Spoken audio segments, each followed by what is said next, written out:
Καλησπέρα παιδιά, λέγομαι Leone.gr και αυτή είναι μια νέα σειρά tutorial και let's play ταυτόχρονα για το Take It στο Minecraft. Να ξεκινήσουμε φτιάχνοντας έναν καινούριο κόσμο, τον οποίο θα ονομάσω Σαλόνικα, και θα βάλω και το ίδιο seed,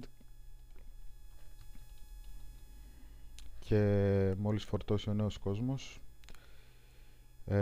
θα ξεκινήσουμε και θα δείξω τι κάνουμε πάνω κάτω τις πρώτες μέρες, και στη συνέχεια θα προχωρήσουμε σε πιο εξελιγμένα μηχανήματα λέγοντας. Οκ, ο κόσμος μας φόρτωσε, μπορούμε να ξεκινήσουμε. Λοιπόν, να δούμε λίγο πού βρισκόμαστε περίπου. Ωραία, ας ξεκινήσουμε λοιπόν, κλασικά κόβοντας μερικά ξύλα. Κατά προτίμηση, εγώ προσωπικά κόβω για εξοικονόμηση χρόνου 3 κομμάτια ξύλου. Είναι υπεραρκετά για αρχή, φτιάχνοντας ένα crafting bench και 4 sticks. Λοιπόν, θα τοποθετήσουμε κάτω το crafting bench και θα φτιάξουμε το μόνο χρήσιμο ξύλινο εργαλείο, πάντα κατά την άποψή μου. Θα μαζέψουμε μερικές πέτρες και μετά θα συνεχίσουμε.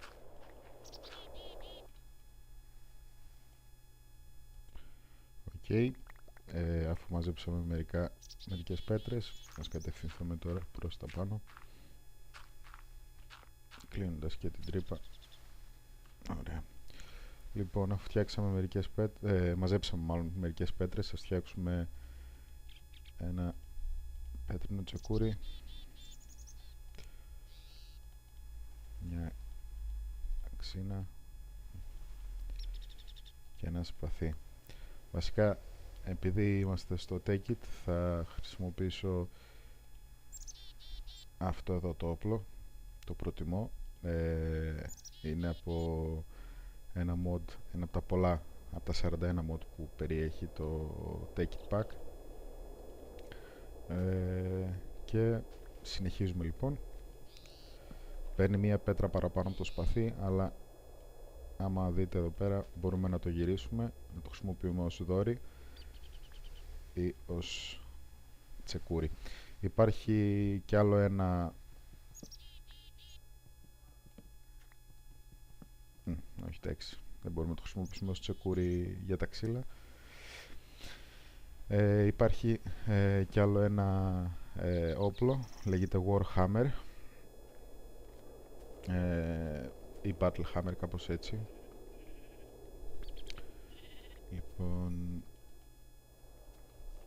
Λοιπόν, ας ξεκινήσουμε λοιπόν μαζεύοντας λίγο μαλλί για το πρώτο μας βράδυ. Τώρα, σε περίπτωση που δεν βρίσκαμε πρόβατα, θα χρησιμοποιούσαμε μερικές αράχνες.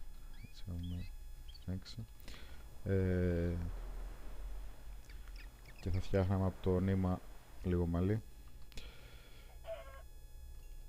Θα καθυστερούσαμε βέβαια. Τα κοτόπουλα τα θεωρώ μία από τις πιο εύκολες πηγές τροφής, γιατί πάντα σου δίνουν ένα κομμάτι κρέας, το οποίο θα μαγειρέψουμε αργότερα. Να κατευθυνθούμε λοιπόν. Ένα από τα mod που έχει το Take It είναι ο χάρτης που βλέπετε πάνω δεξιά, και ο οποίος είναι πάρα πολύ χρήσιμος. Πρώτον, γιατί μπορείς να βλέπεις το τι υπάρχει γύρω σου. Τα κόκκινα είναι οι εχθροί, και αυτά που είναι θολά κόκκινα είναι οι εχθροί που είναι είτε πιο πάνω είτε πιο κάτω από σένα, μακριά δηλαδή, σε διαφορετικό ύψος. Γεια σου κυλάκι.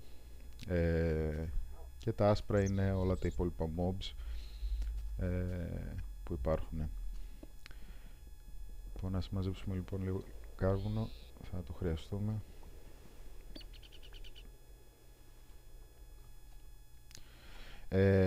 Ένα πολύ χρήσιμο tool του χάρτη πάνω είναι ο full χάρτης, τον οποίο μπορείτε να ανοίξετε με το κουμπί με την απόστροφο δίπλα στο Enter. Είναι αυτό εδώ πέρα. Μπορείτε να δείτε μια πολύ μεγαλύτερη περιοχή και να κινήσετε ταυτόχρονα. Από ό,τι βλέπω βόρεια έχει έναν χώρο με πρασινάδα, οπότε κατά εκεί θα κατευθυνθούμε.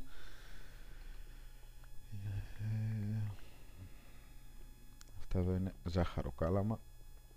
Ας πάρουμε ένα ακόμη κοτοπουλάκι και λίγο κάρβουνο από εκεί πάνω. Οκ, μαζέψαμε το κάρβουνο. Ας κατευθυνθούμε τώρα προς τα βόρεια. Για να δούμε εδώ πέρα. Έχει μερικά τέρατα. Οκ, οπα.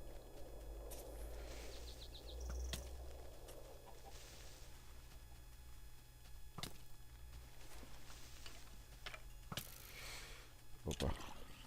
Ελπίζω να επιβιώσω από αυτό. Τι γίνεται εδώ? Απλά είναι πολύ σκοτεινά. Και ας φύγουμε από τη σπηλιά, γιατί δεν μας βλέπουν να επιβιώνουμε.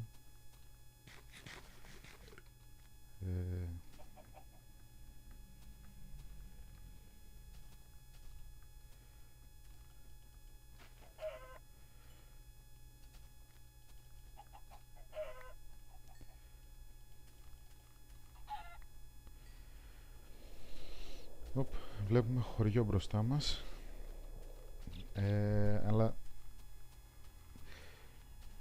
προς το παρόν δεν θα το χρησιμοποιήσουμε το χωριό, για να δούμε τι θα κάνουμε πάνω κάτω.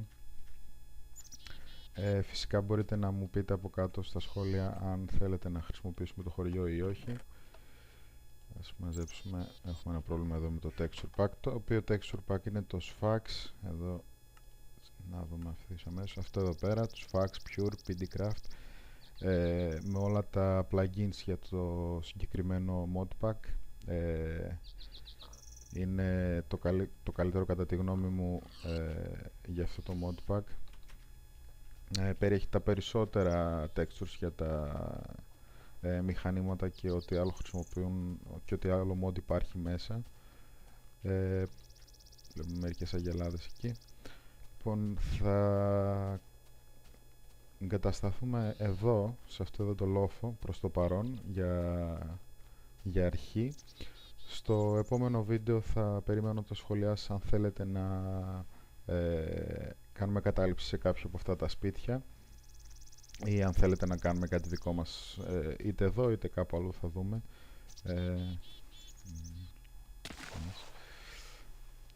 Φυσικά θα πρέπει να φάω οπωσδήποτε, γιατί δεν με βλέπω καλά.